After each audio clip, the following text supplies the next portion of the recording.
Oke, halo, balik lagi sama gua Al di series 30 hari sebelum 20 tahun. Ya, sekarang adalah episode terakhir yang artinya gua sudah menginjak usia 20 tahun. Ya, jadi gua ngerekam ini di tanggal 12, jadi gua memang sangat telat. Gua merekam ini itu bahkan bukan di tanggal 10 itu gak ada, di tanggal 11 juga gak ada, jadi gua agak ngeskip itu, tapi ya nggak apa-apa karena nggak banyak sekali progres yang diupdate. Jadi cuman ya gue menjalankan rutinitas seperti biasanya aja gitu. Kenapa gue nggak banyak update, gue nggak banyak ngerekam?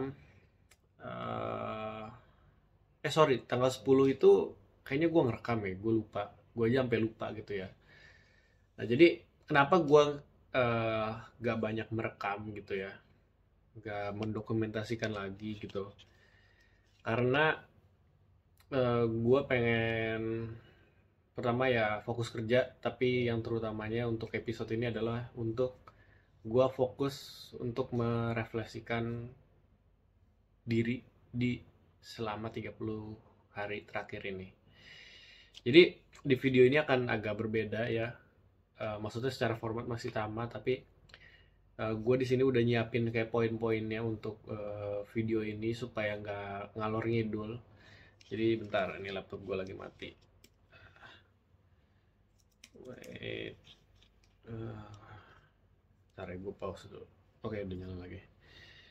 Ya, jadi di sini gue akan lebih runut lagi secara video. Video ini spesial kan, ini video terakhir. Eh, di episode terakhir ini, semoga untuk gue sih, gue bisa jadi banyak belajar banyak hal di episode terakhir ini karena gue merangkumnya secara di satu video ini gitu ya. Nah, itu. Jadi gue pengen ngasih tahu bahwa ini episode terakhir. Nah, jadi selama ini apa yang gue udah laluin selama 1 bulan itu apa aja sih?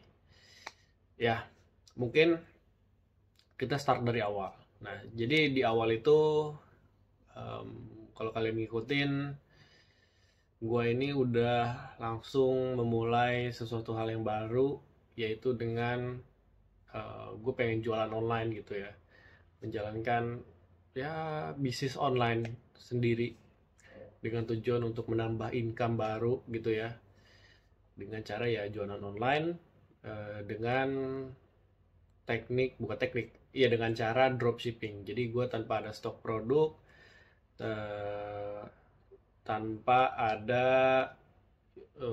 harus kayak punya brand sendiri. Jadi gue benar-benar hanya dropship saja. Produk orang lain gue langsung jualin, gue iklanin ke online gitu ya, terutama di project ini adalah di Meta aja gitu ya, di Meta Ads. Nah, gue menjalankan itu tuh karena gue butuh sumber income lain ya, yang pasti. Tapi karena gue itu sebelumnya jalan dari orang freelance ya, gue freelancer awalnya. Kenapa gue tidak memilih freelance lagi untuk menambah income?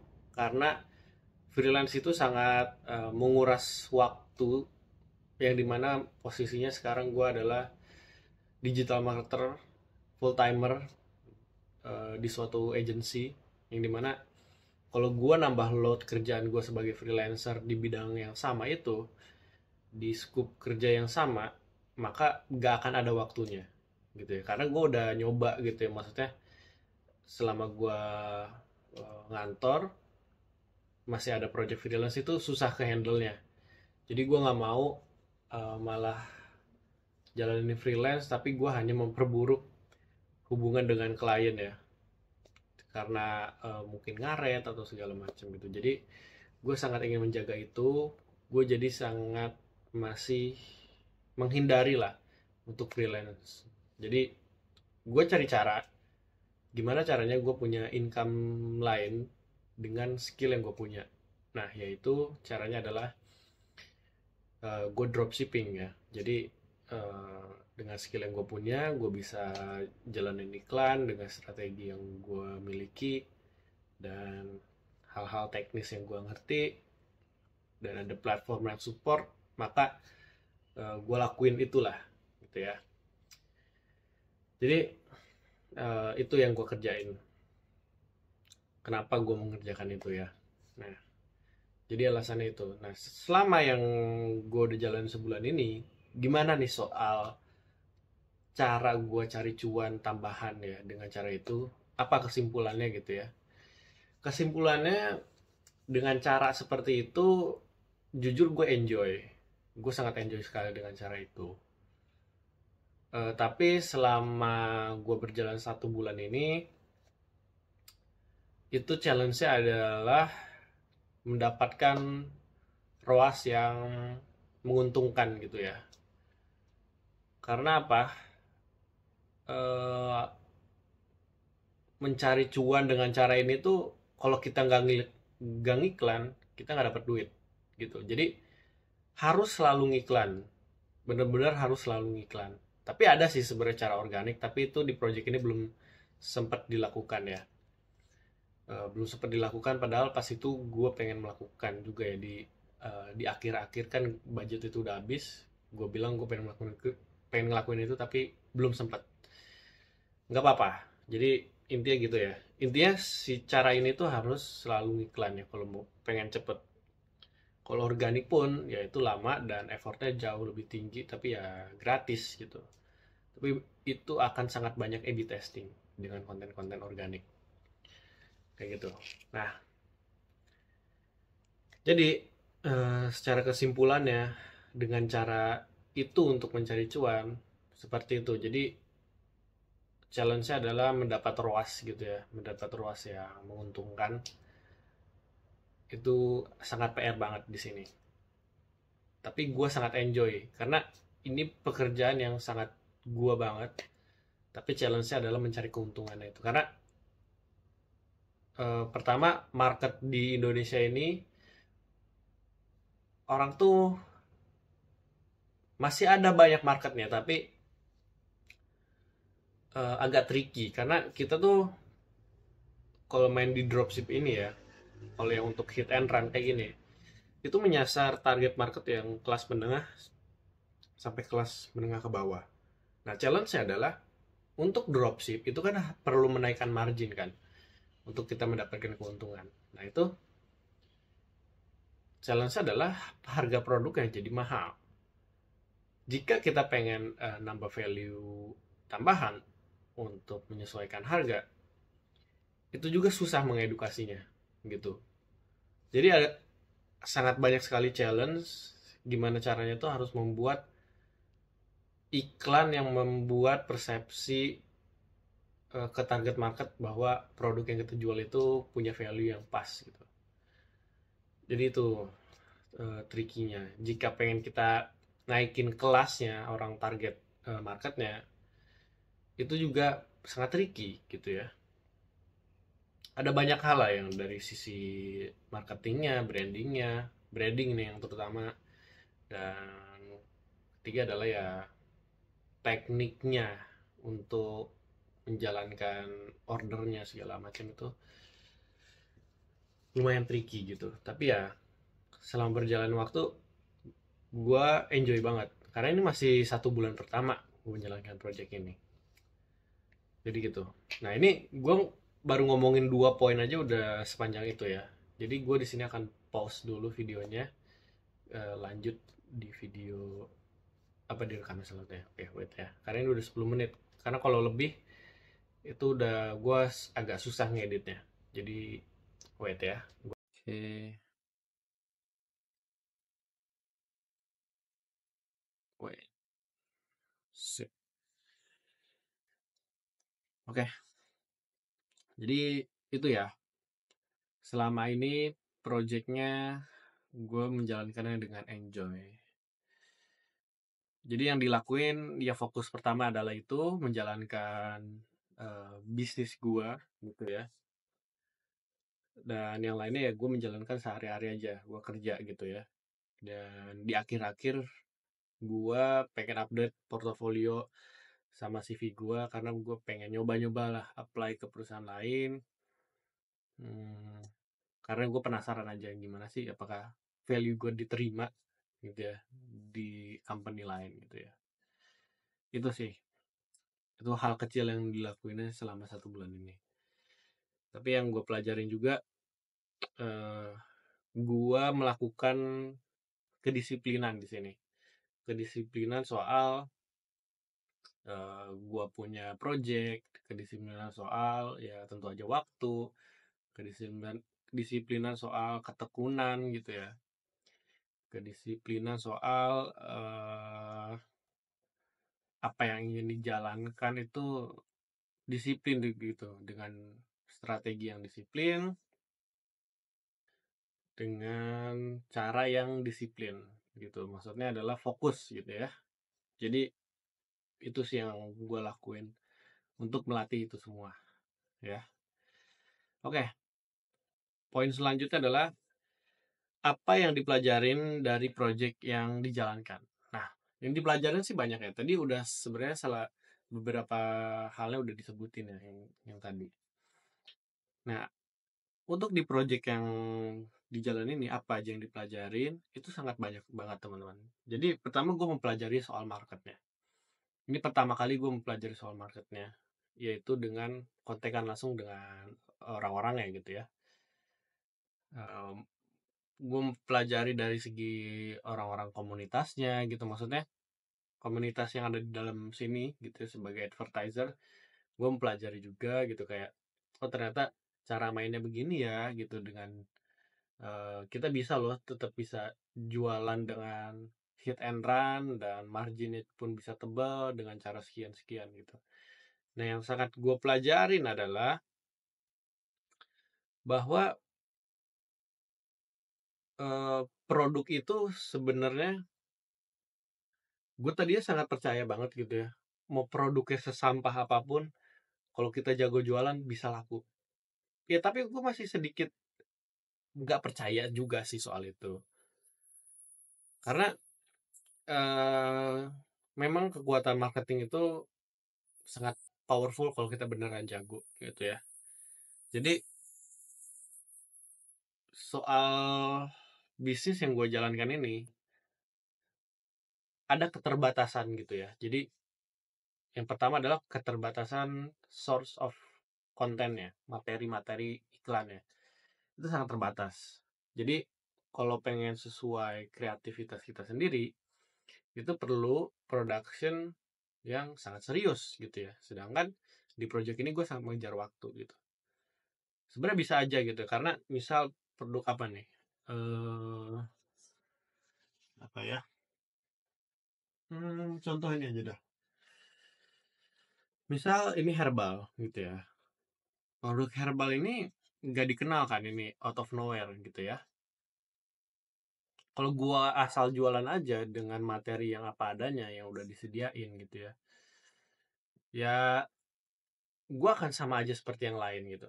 Gimana cara ini membuat lebih berbeda? Itu lebih berbeda dan lebih dipercaya ya, karena produk herbal nih perlu banget dipercaya.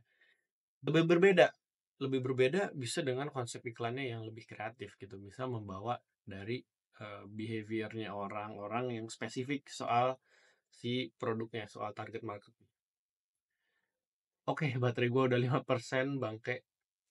Gue akan ngecas dulu ya. Jadi itu ya, gue lanjutin dulu. Em, jadi itu perlu effort yang lebih tinggi untuk membuat marketing yang sangat bagus. Jadi kalau di modal yang gue punya, keterbatasan yang gue miliki, ya itu agak sangat challenging gitu. Gitu. Dan yang gue pelajari adalah jadinya ya kita harus banget memilih produk yang benar-benar valuable, dan penawaran yang bisa kita kasih itu bisa valuable juga gitu ya. Jadi sangat-sangat harus benar gitu memilih produknya karena gue pikir ya kalau gue jago marketing gue bisa pilih produk apapun itu dengan penjualan yang sangat laku keras gitu. Kenyataannya susah juga sih ya, kalau gue pikir-pikir, gue explore tuh susah. Oke, gue lanjut dulu, gue ini pengen ngecas dulu sambil nyolok. Oke, sip. Ya, jadi itu yang gue pelajarin. Terus apa lagi? Gue mempelajari soal bahwa sistem meta itu sangat complicated gitu ya, maksudnya gue belum memahami secara penuh gitu ya soal kenapa iklan gue reject, karena masalah yang saat itu selalu iklan gue reject gitu ya. Itu kalau yang gue pelajarin sih, kemungkinan kalau goalsnya engagement tuh memang rentan reject teman-teman. Kalau goals yang lain itu sebenarnya nggak pernah kena reject ya kalau gue. Nah, tadi gue bilang complicated. Jadi yang maksud gue complicated adalah soal itunya. Kayak misal iklan reject tuh kenapa sih? Gak jelas gitu loh. Tapi selama gue pelajarin adalah, ya yang penting kita tuh berusaha aja sih di platform itu, kayak kita harus ngedit ya, captionnya, kontennya terutama kayak gitu. Nah, tapi sebenarnya platform Meta itu nggak complicated secara settingannya. Jadi kalau mau settingan itu ya benar-benar hasilnya, maksudnya settingannya ya default aja gitu. Nggak perlu kayak zaman dulu banget, dimana FB Ads itu kayak harus setting audiensnya tuh yang spesifik, banyak banyak kategori target audiens yang harus di testing, dan sekarang ternyata enggak gitu ya. Yang penting konten ya, bener-bener sekarang tuh mainin konten ya, menyasar target market apa, itu mainin dari konten, dari angle konten itu bisa. Jadi kayak gitu sekarang cara mainnya, cara ngetestingnya ya. Jadi ya untuk misal target audiensnya ya itu broad aja gitu, dan mengaktifkan advantage plusnya gitu. Itu yang gue pelajarin, yang dimana ternyata platform Meta itu sangat simpel, gak perlu lagi setting ribet-ribet, hanya perlu memainkan dari segi konten ya, angle konten ya. Misal kalau kita pengen menyasar target market emak-emak gitu ya, kita harus membuat konten yang stylenya itu yang emak-emak suka. Jadi itu akan menyasar target audiens yang karakteristiknya ya menyukai konten tersebut gitu, dengan konten dengan kualitas dan style yang sangat emak-emak banget. Jadi sekarang kayak gitu Meta Ads. Jadi itu yang gue pelajari banget gitu ya. Main ini adalah di kontennya. Nah itu deh dari project itu ya. Dan yang gue pelajari lagi adalah soal eh, kemudahan sih ya. Jadi maksudnya gue kan pakai order online, gue sangat dapat kemudahan gitu ya di platform-platform yang tersedia, yang terutama yang dipakai ini adalah order online. Itu sih. Jadi selama ada teknologi yang bisa memudahkan, pakailah. Dan si order online ini udah kayak sangat membantu sekali gitu, udah terintegrasi dengan Ostok untuk sourcing produknya, dan order online ini sebagai processing sistemnya gitu, processing order sistemnya. Nah, sebenarnya ada lagi tools yang membantu, tapi untuk di awal itu kita nggak perlu banyak tools yang macam-macam. Kita yang penting jualan dulu aja. Kita yang penting tahu aja dulu produk kita ini laku atau enggak gitu, ada marketnya atau enggak. Itu yang penting. Jadi di awal gue tadi tuh mikir udah pengen advance banget gitu ya, kayak langganan untuk chat otomatis, terus ya kayak chat otomatis, follow up otomatis, terus order otomatis. Gue dari awal gue pengen mikir kayak gitu, tapi selama berjalan ternyata gak perlu itu dulu gitu. Kita ngelakuin aja dulu, jualan aja dulu produk kita, tahu nih laku atau enggak gitu. Itu sih intinya. Itu sih yang gue pelajari banget ya di project ini. Dan ya kalau dan lain-lainnya sih oke ya. Yang penting adalah, yang gue pelajari satu lagi adalah sangat penting untuk A/B testing. A/B testing itu itu segalanya di digital marketing. A/B testing itu sangat penting karena kita benar-benar nggak tahu apa yang kita bisa berhasil gitu. Karena toh kita jualan untuk orang lain, kita jualan ke orang lain, yang dimana orang lain itu ya kita nggak tahu juga secara penuh karakteristiknya kayak gimana. Ya memang dalam marketing itu ada, kita perlu meriset target market dan atau target audience. Tapi untuk kita nih yang pengen jalanin bisnis seperti ini, kita nggak ada waktu untuk itu. Tapi kita bisa memaksimalkannya hanya sebatas sampai kita meriset dari sosial media, konten-konten yang seperti apa, produk yang dipakai itu untuk orang-orang yang seperti apa, itu bisa dipelajari dari situ. Ya baru kita testing lah, kita akan goals ke target itu dengan angle konten yang seperti apa. Itu dicoba semua angle, itu harus. Jadi itu yang gue pelajari banget. Jadi kayak harus banget kita meng-testing semua angle. Jadi benar-benar fokusnya ini konten, konten, konten. Gitu sih. Untuk kita berhasil ini benar-benar konten, konten, konten. Jadi konten is king itu benar ya. Jadi harus testing. Itu sih. Nah, ini poin yang ketiga ya. Kita lanjut lagi. Ini sangat masih banyak ya teman-teman poinnya. Selama sebulan challenge ini ya, apa kesimpulan dari setiap tantangannya ya? Maupun dari dalam project ini atau yang di luar project ini, misalnya yang soal kerjaan gue atau lain-lainnya ya. Ya kesimpulannya ya, tadi pertama ya, testing. Maksudnya apa? Secara kesimpulannya adalah kita harus terus mencoba sih teman-teman. Kalau kita nggak coba, kita nggak akan tahu apa hasilnya gitu.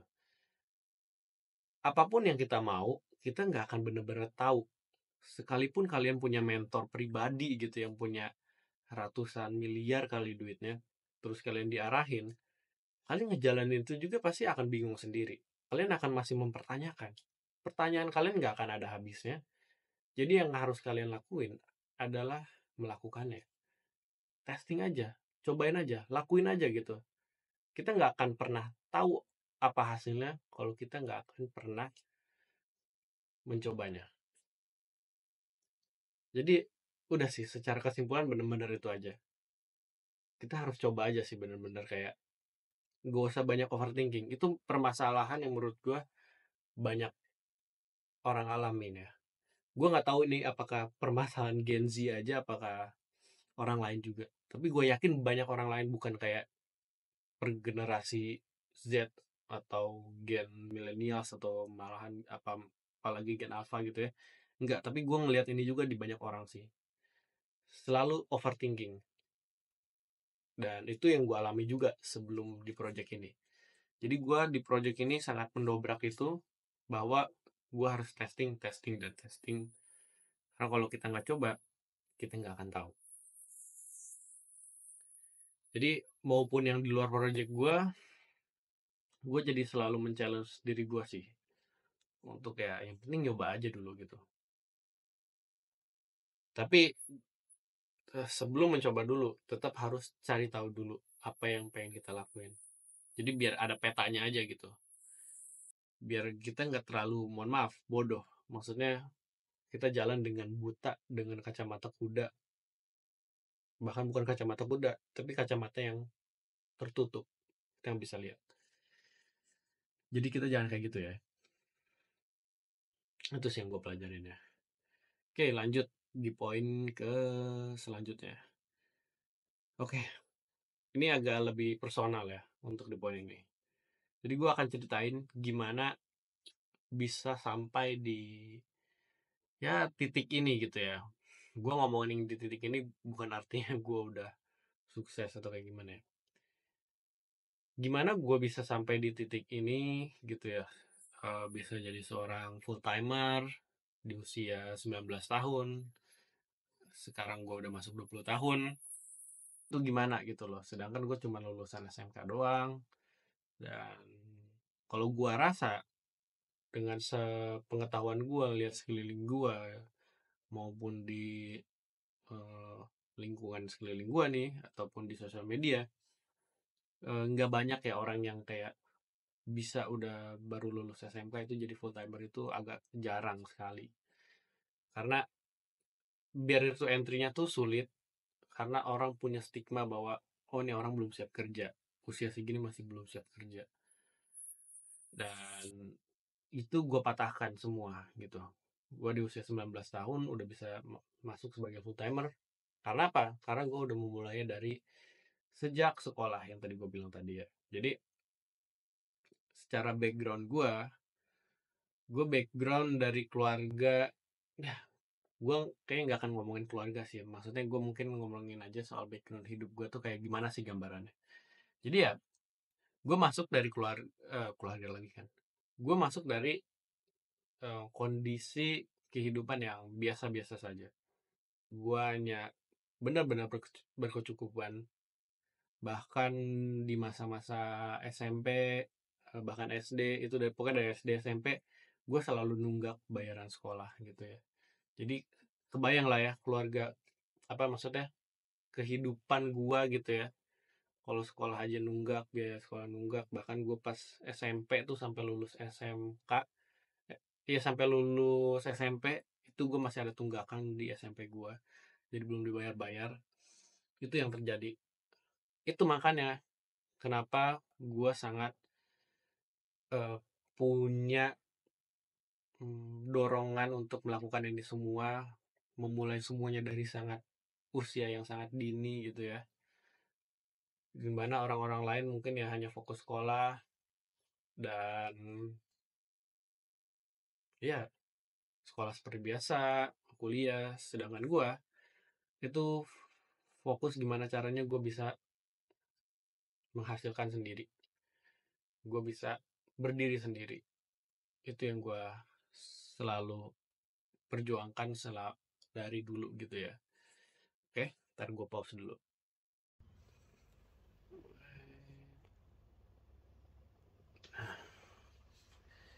Itu jadi secara background kondisi gue tuh seperti itu uh, dari dulu ya. Nah, di selama jalan gue SMK ini, gue fokus membangun skill gue, terutama ya skill pengalaman itu dari apa yang gue punya, apa yang gue bisa gitu. Yang terutama adalah si digital marketing ini gue sangat fokuskan. Nah, berjalannya waktu gue bisa ambil banyak job gitu ya, mulai dari freelance, itu sangat gue tekuni saat itu. Dan makanya saat pengen lulus SMK itu sebenarnya gue pengen kuliah, tapi gue nggak bisa. Jika bisa pun sebenarnya bisa, tapi jika bisa pun itu akan lebih agak maksa, karena gue udah mempelajari orang-orang sekitar gitu, melihat orang-orang sekitar, orang yang kuliah, itu hasilnya pun gak jelas gitu. Jadi gue sangat tidak ada poinnya untuk kuliah saat itu juga. Gue akan kuliah jika gue masuk negeri, tapi gue gagal masuk negeri itu karena hal yang konyol. Jadi gue nggak terdaftar. Itu ceritanya panjang, akan sangat panjang kalau diceritakan di sini. Intinya gue nggak bisa lah masuk negeri tiba-tiba. Jadi mulailah gue masuk ke bootcamp, yaitu Purwadika. Jadi kalau kalian tahu, Purwadika ini adalah bootcamp yang menurut gue paling mahal satu Indonesia. Di saat itu juga gue pengen masuk ini ada masalah ya, masalah finansial. Gue nggak bisa masuk. Gue awalnya hopeless. Gue ya mungkin fokus aja lah kerja, ke freelance, nabung. Jika pun nabung, gue pengen masuk sono. Kayaknya akan bertahun-tahun gue nabung untuk masuk ke sono. Dan karena gue nggak bisa, ya udah gue fokus aja jalanin freelance gue. Terus di suatu waktu ada keajaiban lah datang gitu ya. Ada yang mau bantuin untuk gue bisa masuk ke Purwadika gitu, maksudnya dia membiayakan gitu ya. Itu alhamdulillah banget, bener-bener perjalanan yang gak gue sangka gue bisa sampai di titik itu sangat menjadi batu loncatan gue ya. Jadi si Purwadika ini sangat menjadi batu loncatan gue. Dan pada akhirnya alhamdulillahnya juga benar, gue bisa masuk kerja sebagai full timer di usia 19 tahun. Itu tuh hal yang sangat, menurut gue sangat jauh gitu ya untuk seumuran gue, untuk bisa masuk ke industri di usia yang semuda itu. Karena kalau gue lihatnya sih jarang ya orang yang bisa masuk full time. Orang yang bisa berpenghasilan tuh ya bisa paling yang kayak gue tadi, fokus ke freelance ya, atau jalan bisnis. Gue mau jalan bisnis pun saat itu ya gue nggak ada modal, makanya gue freelance. Itu yang tanpa modal. Tapi ya beratnya adalah, em, saat itu gue pengen upgrade diri gue juga, gue gak ada duit gitu. Susah gitu ya nabungnya untuk freelance. Dan gue belum, gak banyak mentor di situ. Jadi itu agak berat. Jadi itulah batu loncatan gue. Untuk cerita yang tadi, keajaiban yang tadi, mungkin kalau ada yang nonton ini dan penasaran, mungkin suatu saat juga akan gue ceritain si fullnya kayak gimana ya. Tapi itulah ya, itu background gue.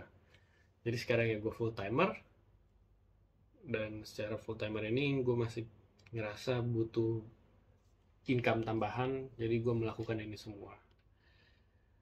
Nah, jadi kalau dipikir-pikir, apa sih yang membuat gue sangat berjuang sampai sejauh ini dan semudah itu ya, tadi udah gue mention juga bahwa hidup gue tuh naik turun. Ini tuh secara otomatis membuat diri gue untuk kayak, gue harus bisa berdiri sendiri. Itu sangat otomatis di diri gue jalan seperti itu teman-teman. Karena uh, orang juga bingung nih ya. Jadi ada cerita unik. Jadi di hari ini, di hari kemarin gitu ya, gue lagi di kantor, itu lagi ngobrol-ngobrol santai, ngomongin bahwa, pokoknya,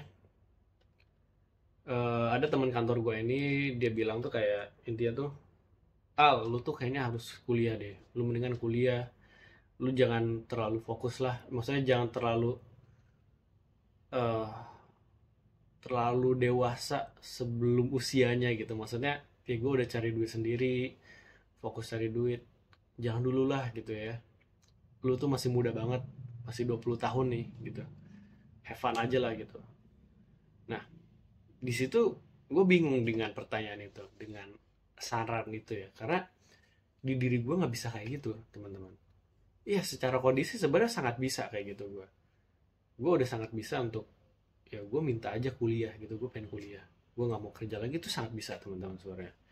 Tapi gue sangat, bukan menjauhi ya, tapi gue berusaha untuk gue bisa berdiri sendiri dulu. Karena mungkin mungkin ini gue nggak tahu ya, apakah ini trauma atau gimana. Intinya kalau gue belum bisa berdiri sendiri, gue nggak akan melakukan hal yang semau-mau gue gitu. Gue nggak akan melakukan itu. Intinya gue bisa berdiri sendiri dulu aja dulu. Jadi itu sih yang membuat gue tuh sangat berjuang yang sampai sejauh ini. Kayak gitu sih ya mungkin ya.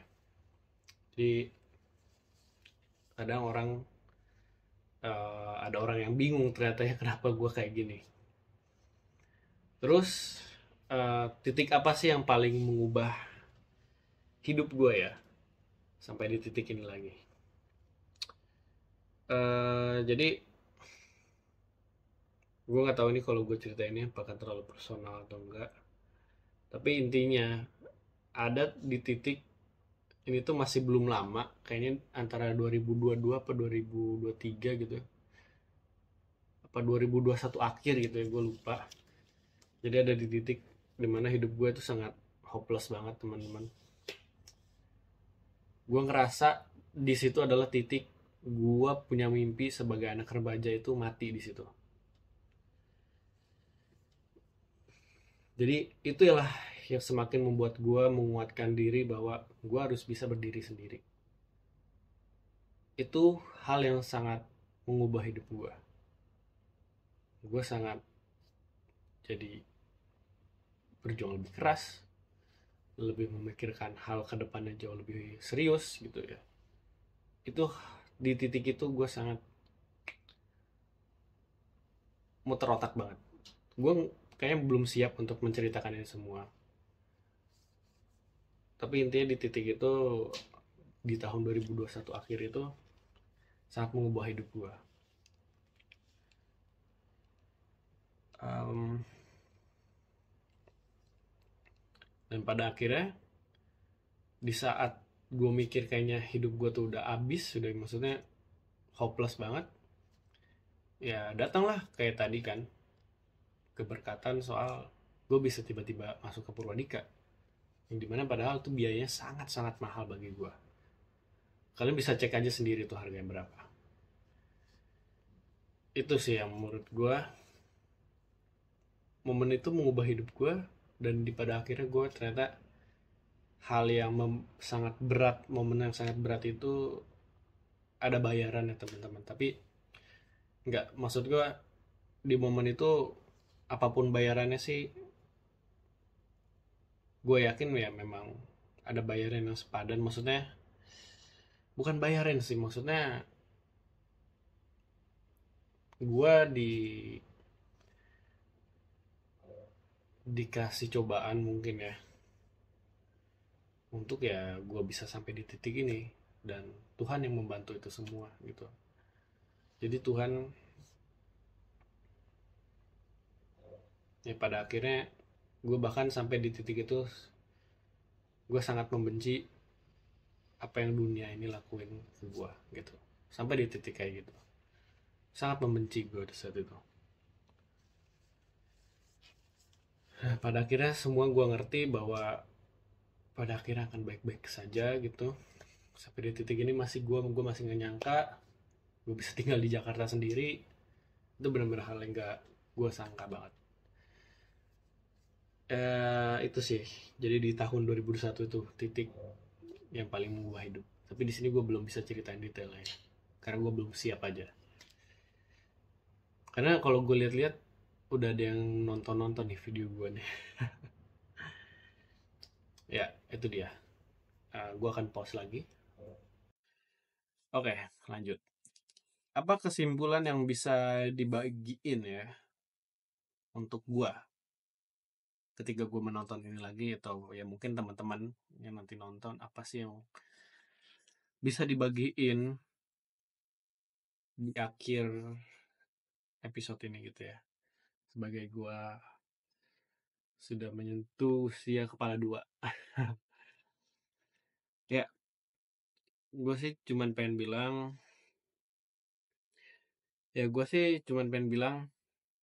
ketika kita lagi berjuang gitu ya,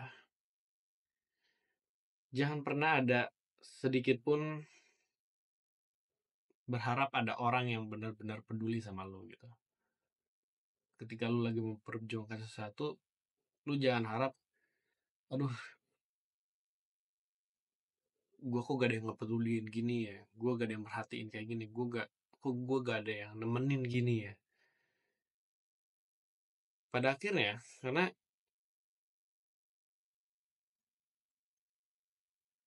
orang gak akan ada yang ngerti juga, karena apa yang lu pengen jalanin ya cuman lu doang yang tahu gitu. Jadi di saat orang lain tuh udah tidur, gak ada yang peduliin lu gitu. Lu masih bangun kerja dan mikirin apa yang lagi lu hadapin. Gak ada yang mikirin. Jadi karena gue suka ngeliat gitu ya di sosial media sih terutama banyaknya, dan sebenarnya orang lain yang gue kenal juga kayak, aduh, kayak capek sendiri karena merasa sendiri. Jadi memang konsekuensinya apa yang lu pengen lagi perjuangin, lu akan ngerasa sendiri teman-teman pada akhirnya. Jangan pernah berharap bahwa akan ada yang nemenin lu.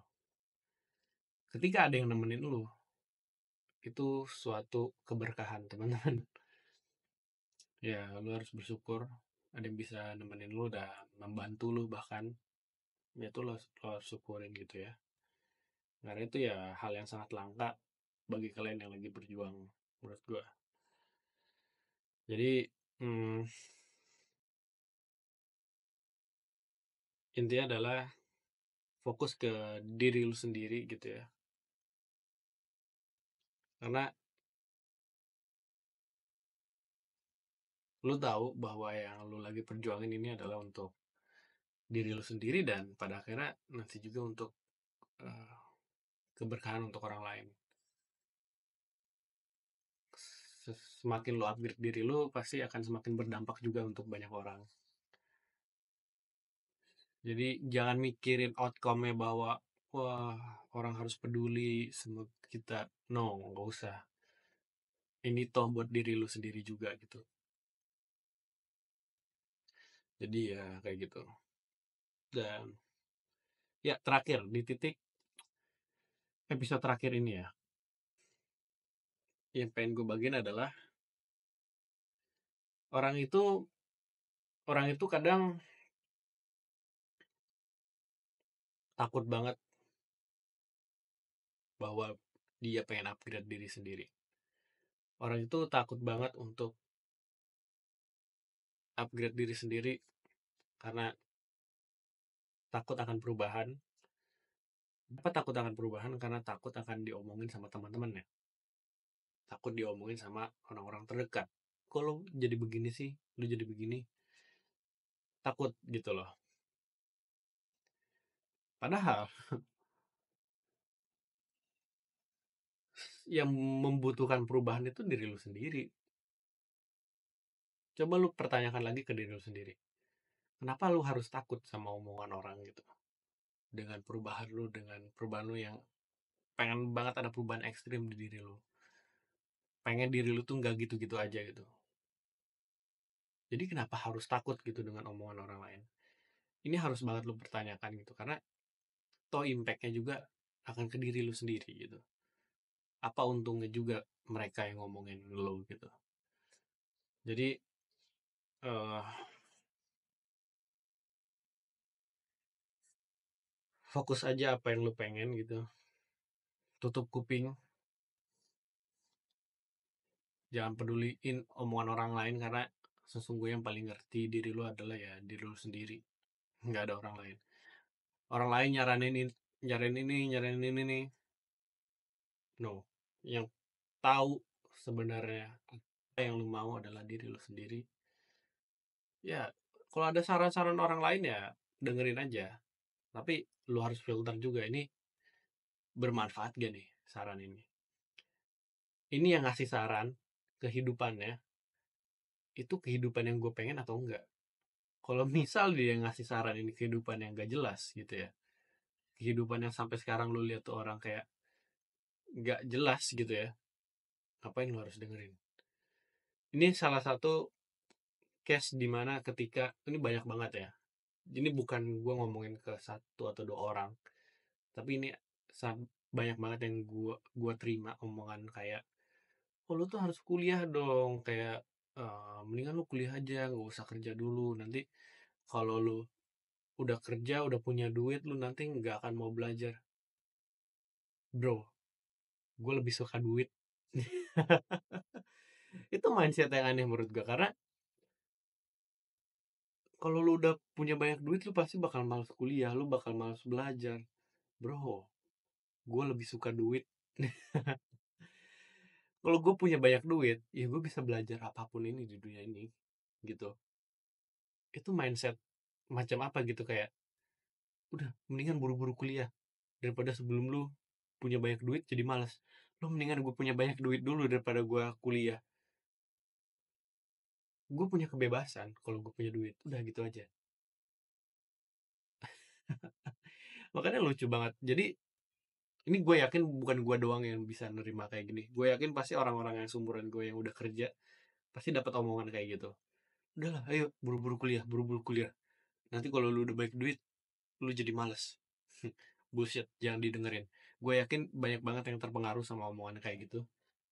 Jadi dia orang cuman kuliah ngikut-ikut orang aja kayak diburu-buruin kayak udah gue ambil jurusan apa ya ngasal aja gitu misal di kafe gitu ya atau psikologi nggak jelas gitu ya padahal lu nggak punya sama sekali nggak punya ada minatnya di situ udah ambil kuliah aja lah karena ikutin apa kata orang yang padahal orang yang ngasih saran lu itu hidupnya juga masih nggak enak gitu. Lu mau ngikutin gitu ya kehidupan kayak dia. Maksudnya ya kalau lu lihat hidup dia enak, hidup dia apa yang lu mau, ikutin sarannya. Tapi kalau hidup dia itu bukan di hidup yang lu mau, nggak usah dengerin. Itu sih gue ya. Karena gak make sense menurut gue. Kayak saran-saran yang tadi tuh gak make sense di gue gitu. Gue masih belum ada poinnya untuk kuliah. Tapi gue sangat pengen kuliah, teman-teman. Tapi apa? Balik lagi ke diri gue sendiri. Gue harus bisa berdiri sendiri dulu untuk diri gue sendiri. Maksudnya apa? Ya gue mau kuliah, gue tinggal kuliah dengan diri gue sendiri. Udah gitu. Gue punya kebebasan dulu untuk apa yang gue mau. Ya gue sekarang belum punya kebebasan apa yang gue pengen mau. Gue pengen kuliah, tapi gue belum punya kebebasan untuk pengen kuliah. Untuk bisa kuliah. Jadi ya gue lebih suka duit gitu. Jadi gak make sense. Intinya saran-saran kayak gitu gak make sense di gue. Ya gue ngerti maksudnya kayak tujuannya supaya bisa naik jabatan lah, punya pekerjaan yang santai. No, gue lihat-lihat orang yang kuliah juga. Toh pasti kerja capek-capek juga gitu mikir apa bedanya dengan gue gitu. Gue juga kerja juga capek gitu ya. Gaji juga mungkin ya kurang lebih mungkin sama. Beda dikit gitu ya. Kalau gue ya mendingan cari income lain aja untuk nambah income gue. Gue nggak mikirin gaji. Nggak usah gue terpaku dengan dari gaji untuk naik jabatan. Itu mindset yang gue punya ya. Gue jarang banget nemuin orang yang punya mindset yang sama kayak gue. Atau mungkin gue salah. Tapi gue yakin apa yang gue lagi jalanin itu juga ya gue pikirin ya. Kayak contoh tadi soal kuliah gitu ya, gue pengen kok kuliah, tapi gue pengen berdiri diri sendiri dulu gitu. Benar-benar gue punya kebebasan untuk memilih apa yang gue mau. Itu dulu. Jadi gue selama berjuang gitu ya, selama dari SMK sangat dari usia dini, gue punya prinsip bahwa ini alasan gue kenapa gue mulainya sangat muda sekali. Karena gue punya prinsip gue harus 2 kali lipat jauh di depan orang lain. Gue harus 2 kali lipat jauh lebih cepat memulai daripada orang lain. Gue harus jauh lebih berjuang daripada orang lain. Gue harus jauh 2 kali lipat cepat memulai daripada orang lain. Makanya hidup yang gue jalanin selalu ketemu dengan orang-orang yang udah usianya 10 tahun ke atas. Sangat jarang sekali gue nemuin ya tempat gue bekerja itu yang seumuran gue. Nggak ada. Nggak ada. Seumur hidup ya nggak ada ya. Bener-bener kayak partner kerja atau ya teman kerja gitu ya yang selevel. Nggak ada. Seumur hidup gue nggak nemu. Maupun itu di online ataupun ya di offline. Gue nggak pernah nemu. Jadi gue selalu make sure makanya gue harus memulai jauh lebih awal daripada yang lain. Ya,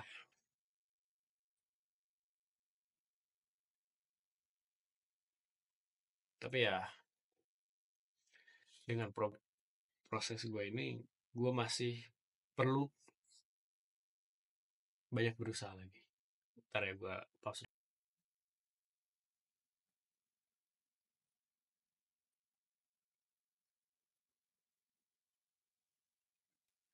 Oke, jadi eh, di usia yang baru memulai 20 tahun ini, gue sangat mikirnya bahwa gue mulai dari nol lagi. Gue punya waktu sangat banyak. Gue punya waktu yang sangat harus diperjuangkan di usia muda. Jadi di 20 tahun ini, gue yakin ini adalah tahun gue.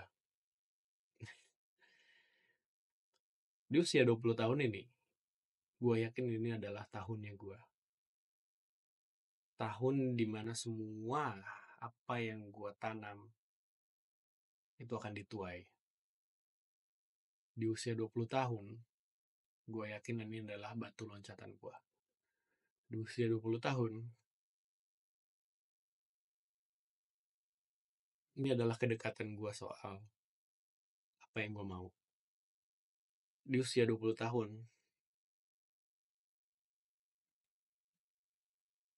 adalah tahun dimana semuanya berawal dan semuanya berhasil. Itu dia. Ya, see you di episode selanjutnya. No, bukan episode, tapi di video selanjutnya. Gue kedepannya akan sharing jauh lebih banyak, tapi gue nggak akan jauh lebih sering. Mungkin cuma sebulan sekali gue sharing kayak gini ya. Project ini gue masih tetap jalankan, tapi gue nggak akan update seperti yang kemarin setiap hari. Enggak. Iya, ini sangat menarik untuk dilanjutin. See you di episode selanjutnya. Bye-bye.